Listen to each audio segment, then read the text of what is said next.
Hi everyone, so today we're going to be making crispy chili beef.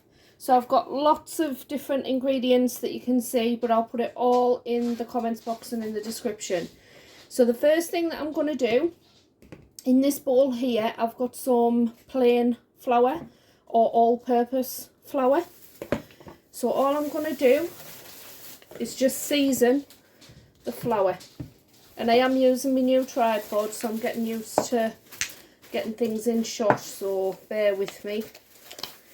So I've got some garlic granules, so I'm going to put some of them in, about half a teaspoon to a teaspoon. Bear with us. Need to be careful because that lid's not on right, and it'll all fly in. So I'm going to put, it's about half a teaspoon in there. I'm going to put some chilli powder in, again about half a teaspoon.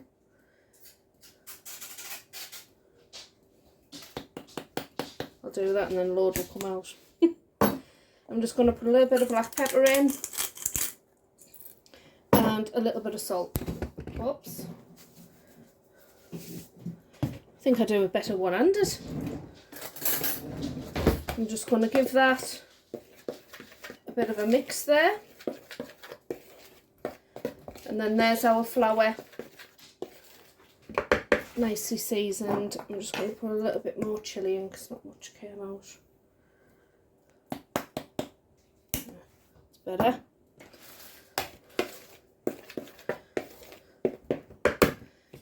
So there's our flour seasoned.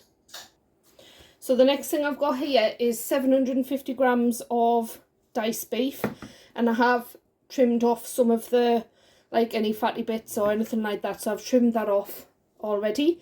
And it's up to you, the size on your cubes, but mine's more or less just what was in the packet, to be fair. Any massive ones are just halved. So what we're going to do now is I'm going to coat these cubes of beef in our seasoned flour. So all I'm going to do is I'm going to pop a few bits of the beef into the flour, coat them, and then I tend to chuck them between my two hands so that any excess flour comes off. And then I'm just going to pop them in a separate bowl, and you can see there that they're not caked or thickly coated, if you like. They're just nice, like a thin coating on them. So I put the rest of the beef in there. I've just been doing it in stages, and again I'm just going to toss it between my hands just so that we can get all of the excess flour off there. So you can see there, all of our beef is evenly coated. So the next thing I'm going to do, I'm going to put some oil. You can have sunflower oil or vegetable oil, either or. So I'm just going to pop some of that into my frying pan there, just so I can shallow fry the beef. So what we're going to do is we're going to pop that onto the hob, and we're going to heat the oil through.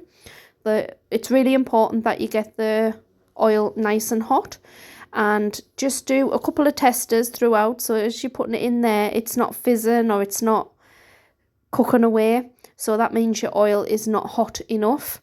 So I'm just going to do another tester now, just to see whether or not it is hot enough yet. And it's not. You can't see the sizzle. It's not hot enough yet, the oil. So third time lucky, and you can see the sizzle there. That's how you know the oil is hot enough. When you put it in, it needs to sort of sizzle. So we're going to get all of our beef into there, and we're going to get that cooked off.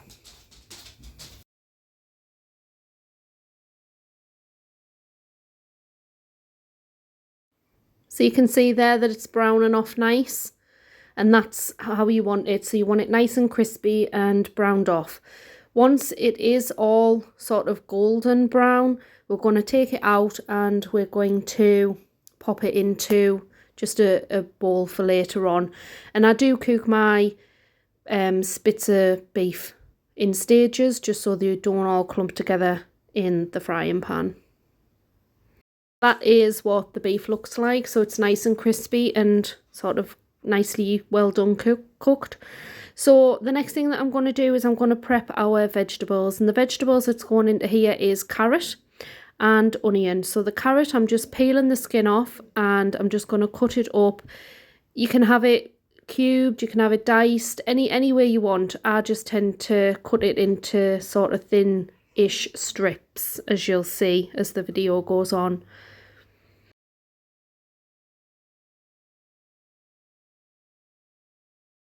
So the next thing I'm going to do is I'm going to chop up the onion, and for the onion I just chop this into fairly large pieces, because normally when you get a sort of Chinese takeaway, the onions are quite chunky anyway, and we're going to cook them and soften them down anyway, so I'm not really, you know, if you want them small, cook them small, but I like a biggish onion in me Chinese dishes.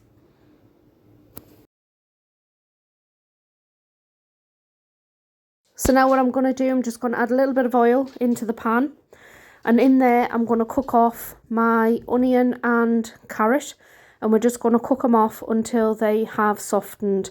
I've added a little bit of salt into the oil as well, so we're just going to bring the oil up to temperature and we're going to pop in our vegetables, and roughly 4 to 5 minutes we fry the carrot and onion off for.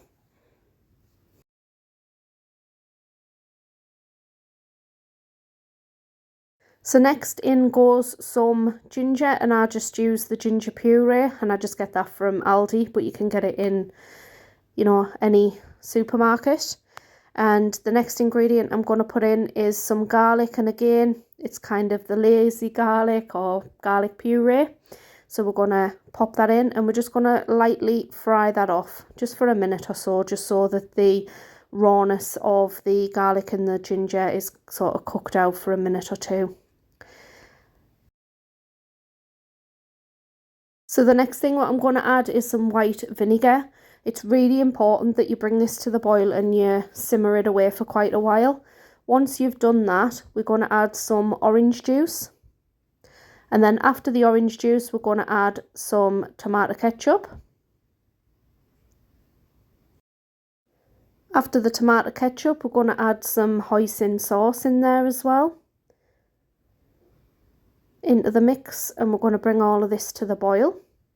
So there's one last ingredient that we're going to add in, and it's some soy sauce, and it's just some dark soy sauce. And that's just me showing you the hoisin sauce that we use. And there's our soy sauce going into the mix there as well. Again, just showing you which variety we use.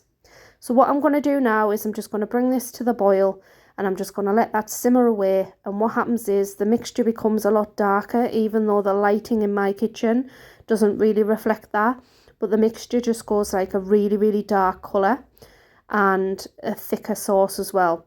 Now for the chili, I don't like a lot of heat, so I've only added like 2 of the jalapeno sort of rounds, if you like. If you like a lot of spice and a lot of chili and a lot of heat, add more. So this is just personal preference, because I do like this dish, but I don't like my mouth burning off.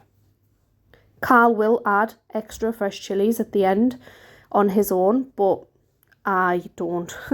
So you can see there that the colour is sort of going down again. The lighting in my kitchen isn't the best. So next in goes the beef.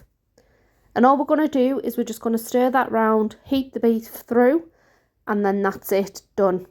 That is your Chinese chili beef done. So with this, I am serving this with some rice. So I've cooked the rice into my rice cooker. I've cooked it in the rice cooker, sorry. And I'm just going to make some fried rice.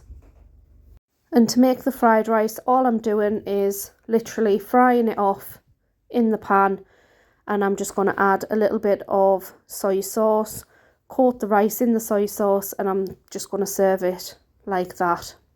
But as I say, this dish here is like a firm favourite. But one thing I will say is once you add the white vinegar, you really do need to cook it out for a good 3 to 4 minutes and sort of simmer that away, and it will take the sharpness of the vinegar out of the dish. So this is me serving Carl's up there. So he's got some fried rice, and then I'm literally just going to put a couple of ladles of the chili beef on the side.